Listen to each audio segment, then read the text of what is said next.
Should read topic number one says, what would possess a black person to attempt to burn down Dr. King's home? This, of course, came with a link. I'll share it with you guys here. So this has a little video intro. So I'll play the video, and then I'll read whatever the article is talking about after. The birthplace of Dr. Martin Luther King Jr. after this woman was caught on video appearing to try to burn it down. Channel 2's Audrey Washington is live near the house on Auburn Avenue. Audrey, there are now more park rangers walking around the home this afternoon because of all of that.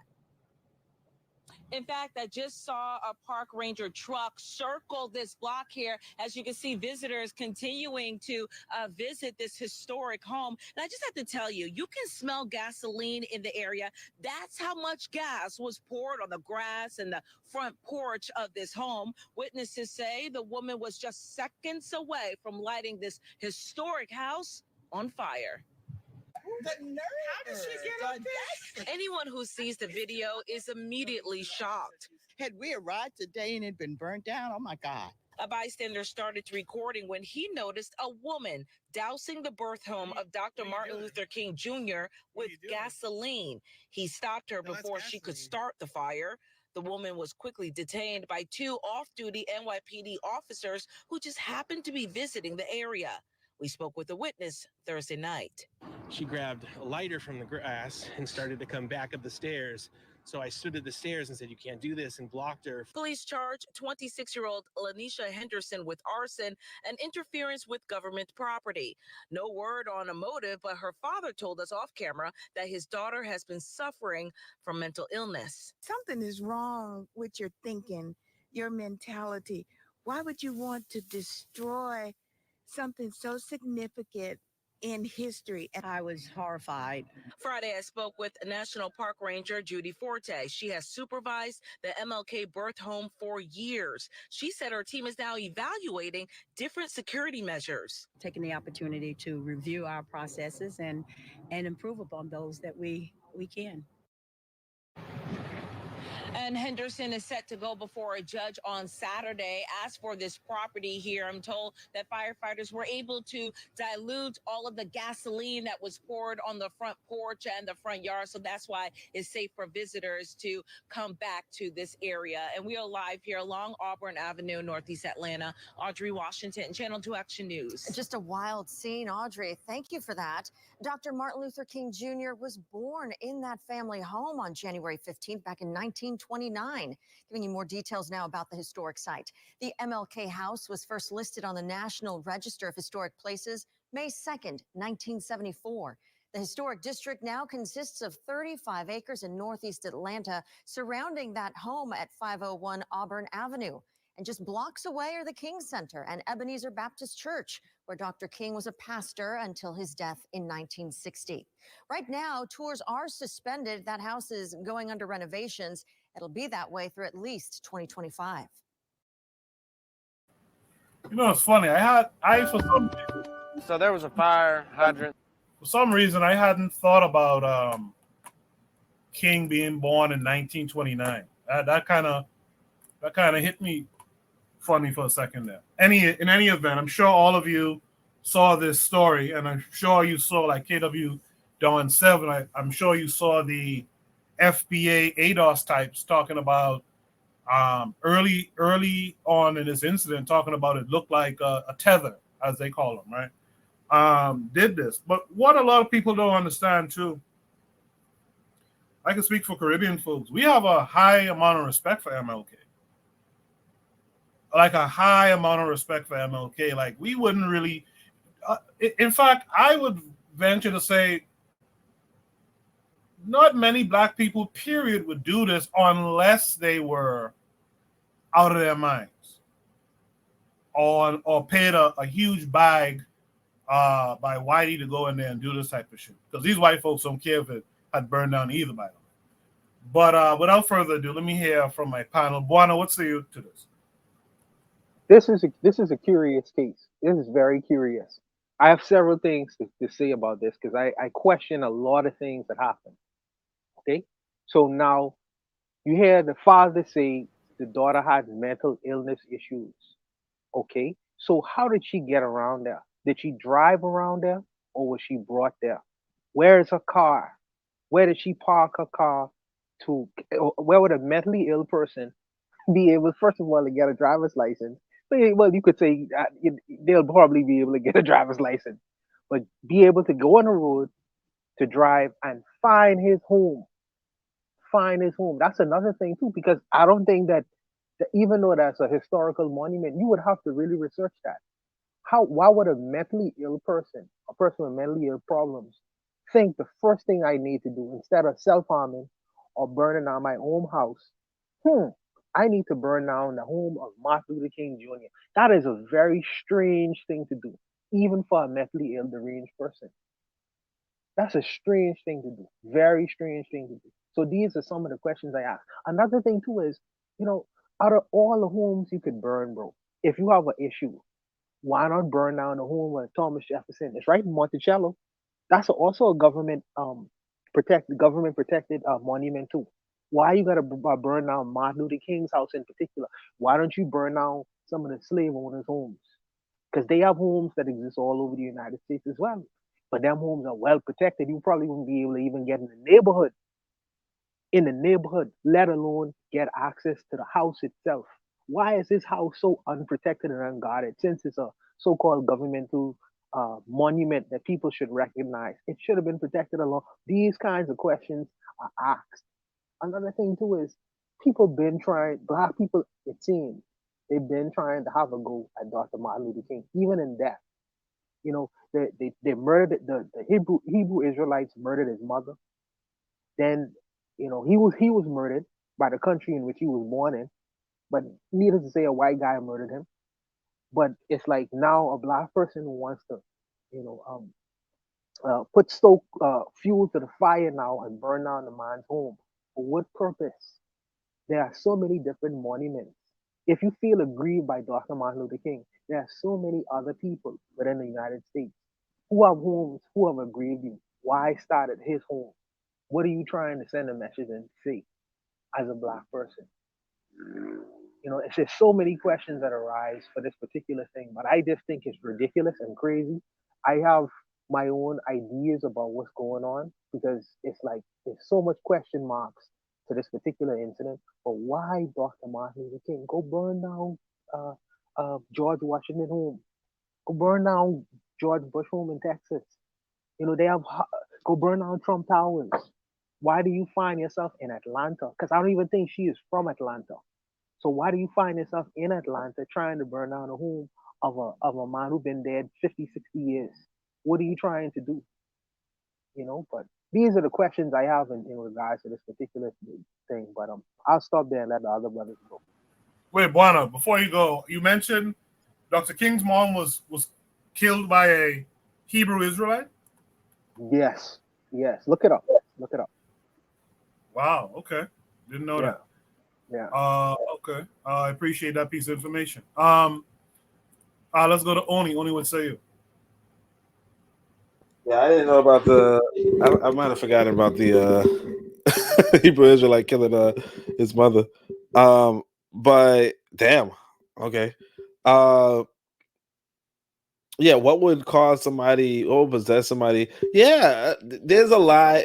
I don't know. Actually, I don't know why anybody would try to burn down Martin Luther King Jr.'s birth home. Um, like, yeah, I don't know why. I can't do- like, and she just seemed crazy too. You see how she just laying there, not even resisting at all. Just laying there after getting held down. Um, I don't understand why. I can't hold you. And they're not even giving answers. It's I guess the embarrassing part is that some white boys called her out. You know, uh, like I think that's the embarrassing part because you would think at least black folk would call her out. But some white folk noticed her and recorded her and then stopped her even, and that's a damn shame. That's all I can say. Appreciate that. Only the one thing I would say, as Andy McPhail in the chat says, yeah, it's true. A Hebrew Israelite killed his mother. There's a short documentary on YouTube about it. I'll check. I'll look for that. I will look for that. Let me see if I could find, as I'm trying to wait for Black Steel to come back. Let me see if I could find this Neferkari Dessalines clip.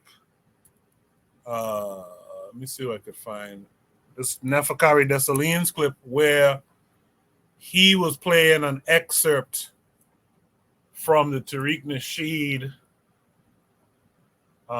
nonsense. So let's see. I'm going to share this with you guys. And then by that time, hopefully, the Black Steel. Today, we're going to talk about, I'm sure you already heard about it. A young lady was detained and taken into custody for trying to burn down the childhood house of Dr. Martin Luther King Jr. down in Georgia. Very strange story. I got a few things to say about it, but it's been a while since I did a video on Tariq Nasheed, and recently he's came back on my radar. If you take a look up on the screen, once this story broke, Tariq hopped on social media and he did a broadcast entitled, "Did a Tether Try to Burn Down the House of Martin Luther King?" And a tether, in case you're not familiar, is a term created by Tariq, which refers to Black immigrants specifically, right? Like not really just immigrants, like not Asian immigrants or Hispanic immigrants, but mainly the Black immigrants, mainly from the Caribbean, Africa, things like that. So he uses the word tether as a substitute for the word invader, trespasser, illegal alien, infiltrator, etc., etc. So when you hear the word tether, that is what is being referred to in that context. And today's video is going to be very similar to videos I've done in the past where Tariq Nasheed would hop on a viral story, a trending topic, and without any information, not even knowing the names of the suspect or the victims involved, he would jump out the window and say, oh, this is an immigrant. This is a tether. This is someone from Africa. This is somebody from Ethiopia. This is somebody from Ghana, Nigeria, Sudan, Burundi, Jamaica, the Congo. And later on down the line, maybe about 24 hours, 48 hours later, the authorities would put out the information from the investigation, and you would come to find out that nah, bruh. Nah, they born and raised, homegrown, 1776, American as apple pie. Yeah, today is another one of those videos. I did videos a while back. Take a look up on the screen. Tariq Nasheed blames mass shootings and violent crimes on Black immigrants. Tariq Nasheed says, are Black immigrants robbing old ladies in Memphis? Tariq Nasheed blames Black immigrants for the Tyree Nichols tragedy. You remember way back when it was those officers down in Memphis, I think it was somewhere in Tennessee, where it was a traffic stop and a young brother named Tyree Nichols, he unfortunately lost his life at that traffic stop. And Tariq Nasheed jumped out the window and said, these are all immigrants. These are Jamaicans. These is dudes from the Congo. And come to find out, you had folks down in Tennessee, down in Memphis, that came out and said, nah, bruh, them dudes ain't from the Congo. They from Ethiopia. They right down from Memphis. They American. I went to school with them. That's what a lot of folks said. And we can look at their names and we could tell, obviously, these dudes is not from, they're not immigrants, and Memphis is not a hub for immigrants. So we should understand the demographics of the United States to understand when certain narratives don't really make sense. But anyways, man, you know, it is what it is. For whatever reason, he continues to make these same mistakes and his credibility remains the same amongst his audience. I don't understand and slave traders. Okay, so back in the 1600s, when the Europeans were setting the foundation out the window and said, oh, this is an African, this is somebody from Senegal, this is somebody from Nigeria, this is somebody from Johannesburg, this is somebody from Nairobi, Kenya. But as we all know now, no, it's not. It's a homegrown American citizen, 1776, from the deep South, the Confederate States. She is from right here, North America. Just like every other time he tried to push that same line, that same narrative, we come to find out that they are from right here, North America, 1776. But anyways, I understand. When you have propaganda to push, when you have a narrative to sell, I understand. But anyways, let's take a look at some of the reactions on social media. Take a look up on the screen. This person said, that's a tether. Only a tether would do that. Now, listen, it's so crazy because I don't know how Tariq is able to do the same thing over and over again. Rinse, wash, repeat. Says this person is from Ghana. This person is from the Congo. They're from Ethiopia. You kind of find out, nah, they right here from Texas. They're from Georgia. They're from, you know what I mean? They're from Arkansas. And then his audience they don't even come back and try to correct the statement. They don't try to say, hey, Tariq, bro, you was wrong, bro. I think you got it wrong, bro. You got to come back and correct the statement. It's crazy because in the line of business that I'm in, one thing that I was taught was, besides customer service is a major part of the business, jealous. This person said, we need to get these tethers deported. This person said, it's a tether, but I bet white people are behind it because white people can hide their racist behavior behind these obedient, defeated black tethers to do their dirty work against our icons and our heroes because of their joint jealousy towards black Americans. This person said, I'm getting Nigerian and Ghanaian vibes. And the person at the bottom said, there is no such thing as a Nigerian or a Ghanaian with the name Lanisha Santrice. Listen, brother. Listen. It reminds me of that video I did way back where words have credibility and honor in these streets, but you can't just be saying shit on the mic just to say some shit, bro. Just for content, just for clicks and views. Just come on, brother. Listen, I know Biden got the economy fucked up. I know Joe Biden fucked up the economy, but regardless of that fact, you cannot be doing anything for the money, big bro. Come on, man. An immigrant. Yes, they did. Yes, they did. Yes, they did, bro. Yes, they did. Just like the homie down in Memphis named Randy. They tried to say he was from Ethiopia or some shit like that. Or he's from the Congo. He from Lagos. So he from Igbo land or some shit like that. You know what I'm saying? He from Yoruba land or something. Man, these dudes is crazy. Oh my God. This person said, possible tether. Just stop. Man, I'm serious, but just stop it, bro. Stop it, bro. That shit might work on your audience, but it does not work on intelligent black men, bro. Intelligent black men ain't buying the bullshit you selling, big bro. To come. And a lot of things going on in Atlanta. You know, he got one intelligent member of. Oh man. But anyways, man, I'm gonna jump into Tariq's broadcast from last night where he was talking on the situation and he was trying to insinuate that this lady was not American, that she was from the Congo. And yeah, we'll be back. Let's go. Family, something's going on in Atlanta right now. And a few people, they've sent me this story. This happened earlier this evening in Atlanta, a few hours ago.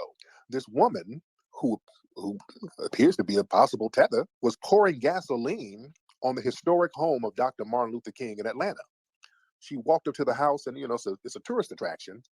And she's pouring gasoline on the house and she was about to light it on fire. Some good Samaritans stopped this woman and they detained her and they held her down for the police to come. And a lot of people are getting up on this story right now.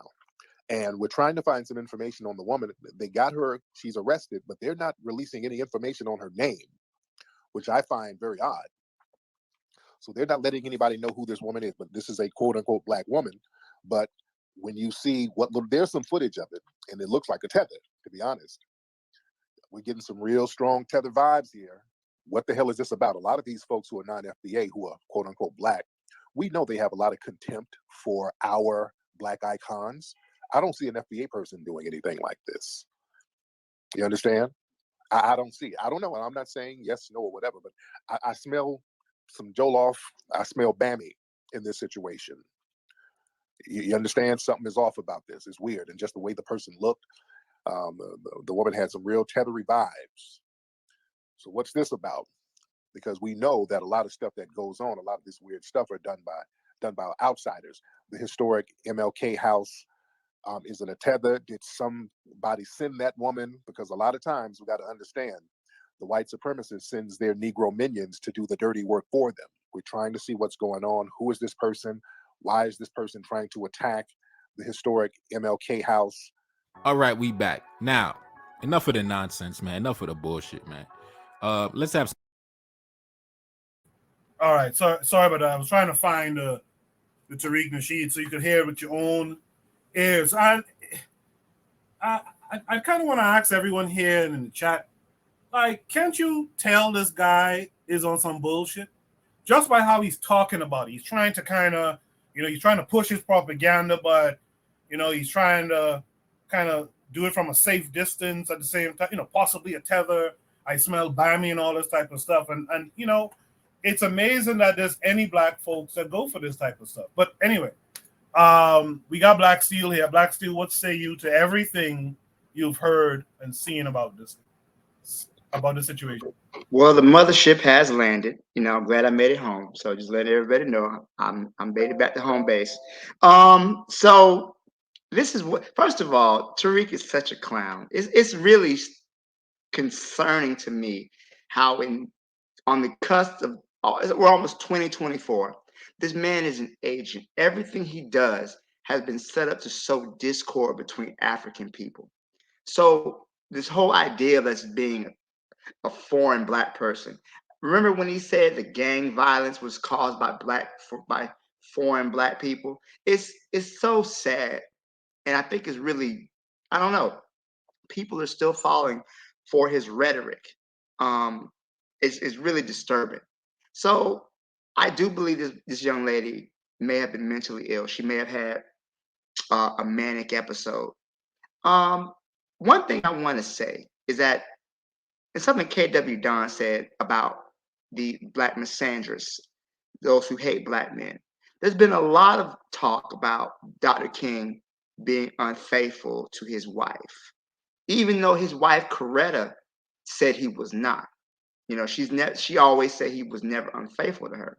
But there's a lot of people who like to go back and look at our black heroes with almost like a revisionist lens. You know, they want to talk about Dr. King and his wife. They even went back and talk about Frederick Douglass left his wife for a white woman when it comes out that Frederick Douglass married a white woman after his wife died. So they create this whole narrative to kind of project the image that black men have always been willing to betray the white race for for whatever reason, you know. That's the story they're trying to spin. So I don't know if it's mentally ill. We've got a lot of mentally ill people out in the society. American society will drive you crazy.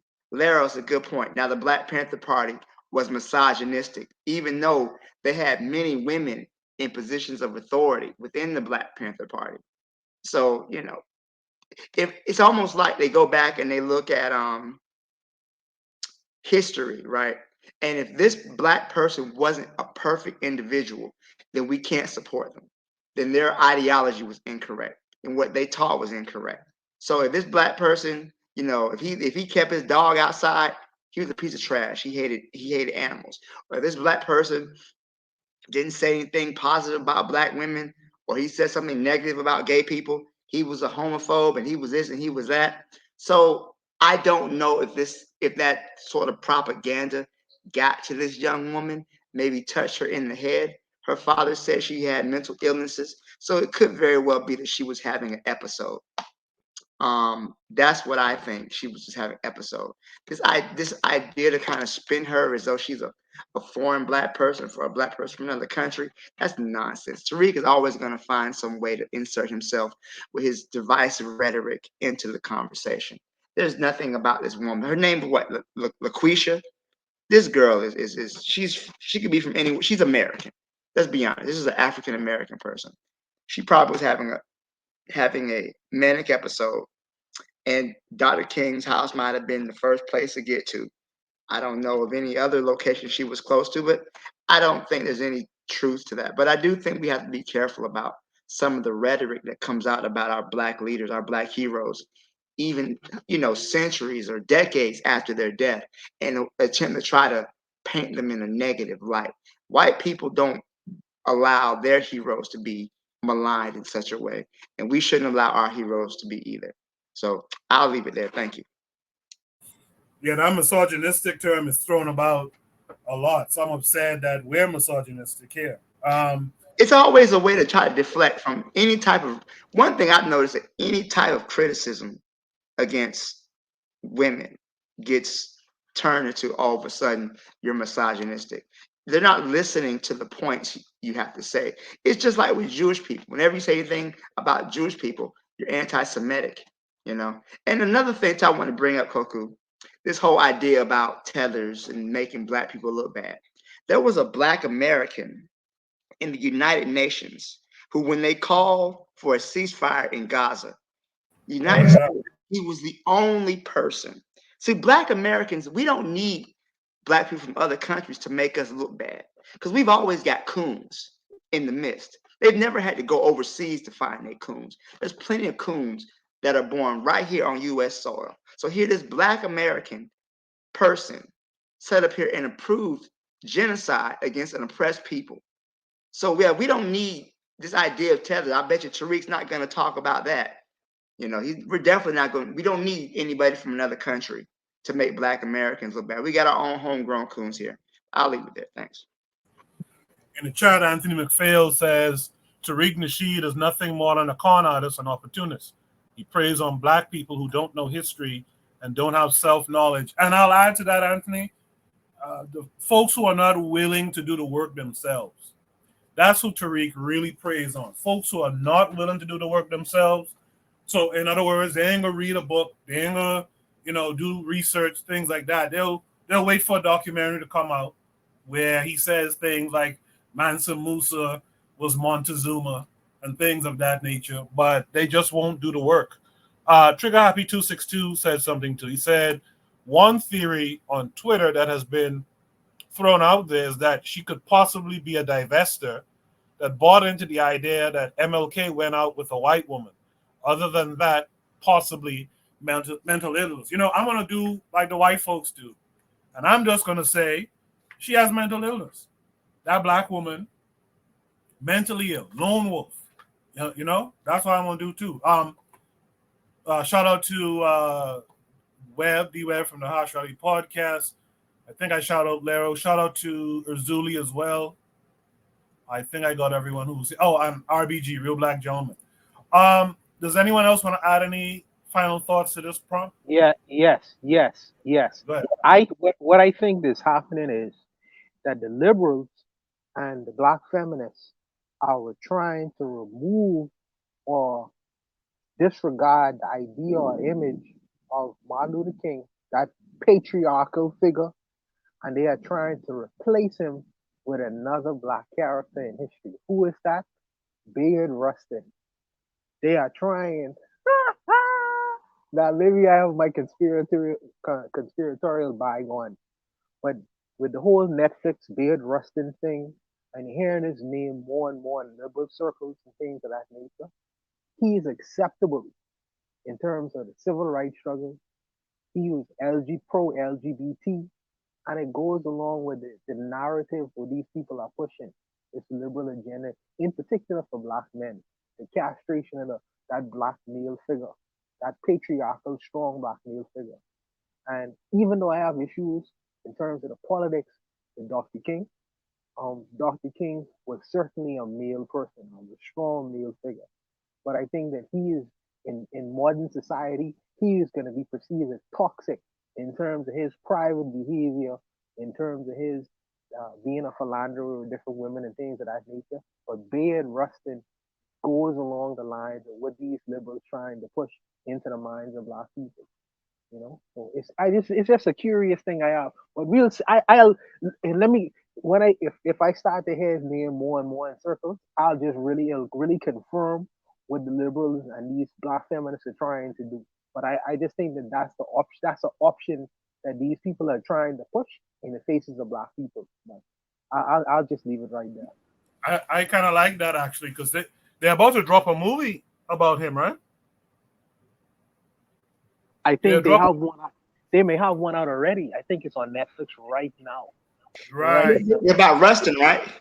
Yes. Oh, he was a fucking absolutely supporter of part. I mean, he wasn't against Rhodesia. Yes. But Black Steel, look at the politics.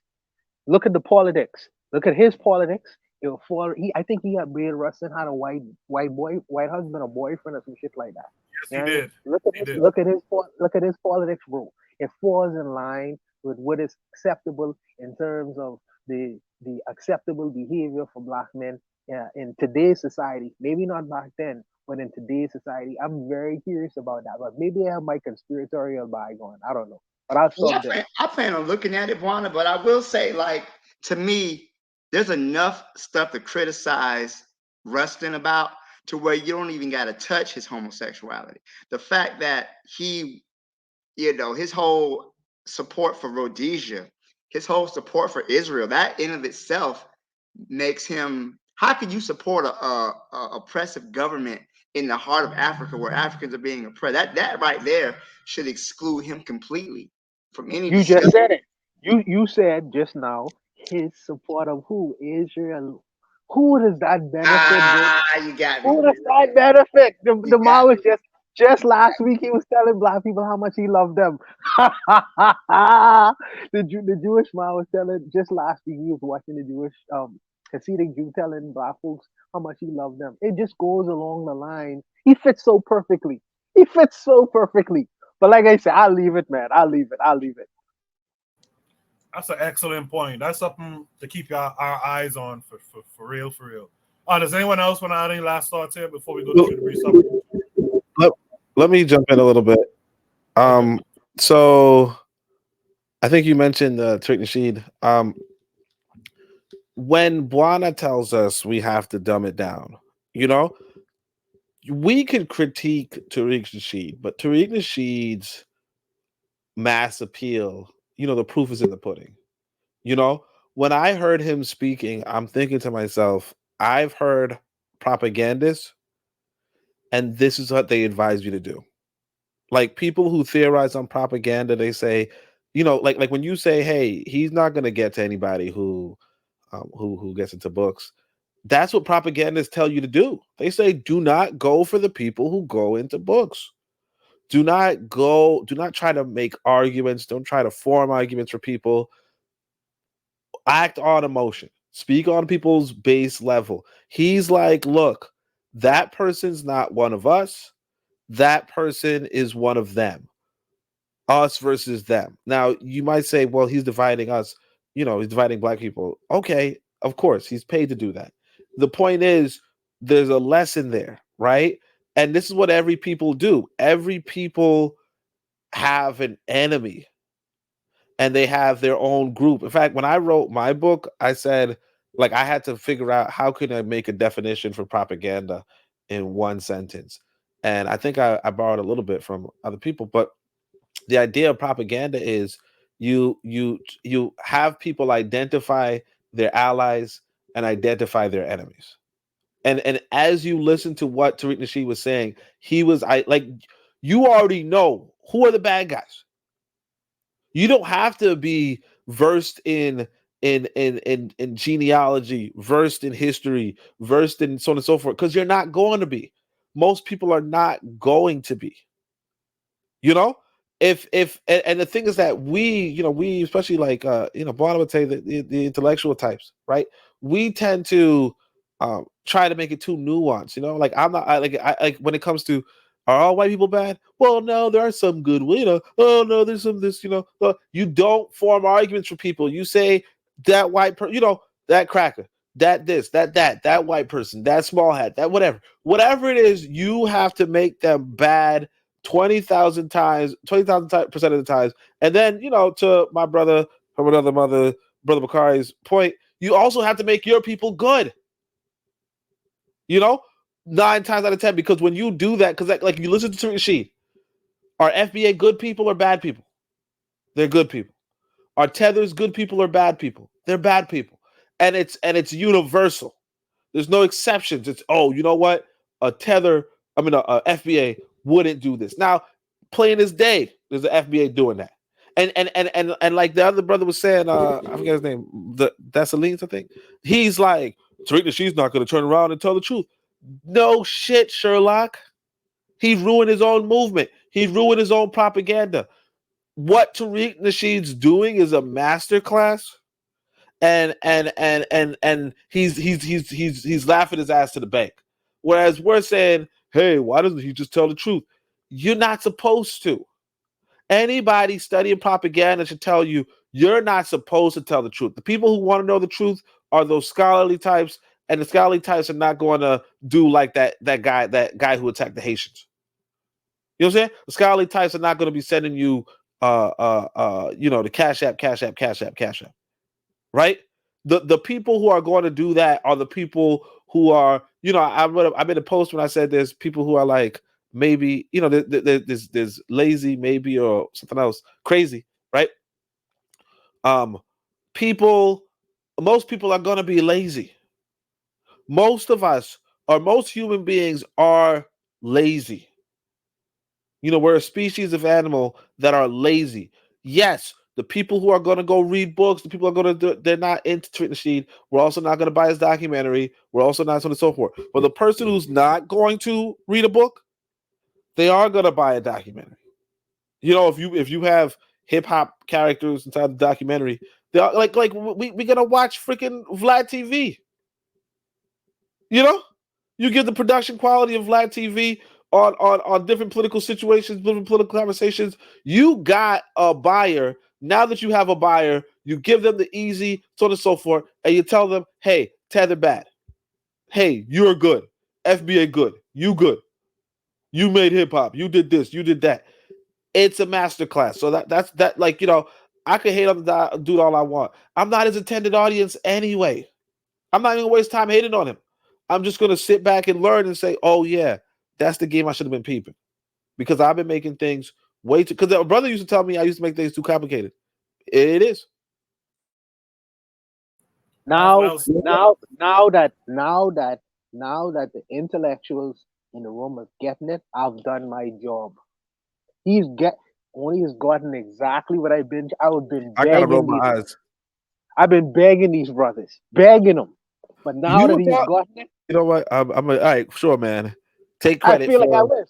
No, I won't take credit for it. I was begging these brothers to dumb it down. Now that these brothers getting it, I mean, I've done my job. Let them do his rock. You know what I mean? Y'all can start from there because now at least the Tariq Nasheeds of the world will have some competition in terms of what these guys trying to do. Because y'all have these channels morning. Y'all come on these channels and teach every other week. So now that now that you kind of understand where I was coming from, now I know that the message will reach a larger audience of people because now it ain't about trying to approach the academics in the room, but to approach other people as well. So the message will be more diverse. So I respect that and I appreciate the fact that what you said just now. I really do. In the chat, Trigger Happy 262 Plus says this intellectual class versus the masses is simply solved by understanding that some information has to be democratic and other complex, in-depth information with rigor isn't democratic. Only said Buana loves to take a moment. Razuli says, yeah, Bayard Rustin has a movie coming out. Also, I want to thank Anthony McPhail. I was gonna say Urzuli ordered it on early release or something. Yeah.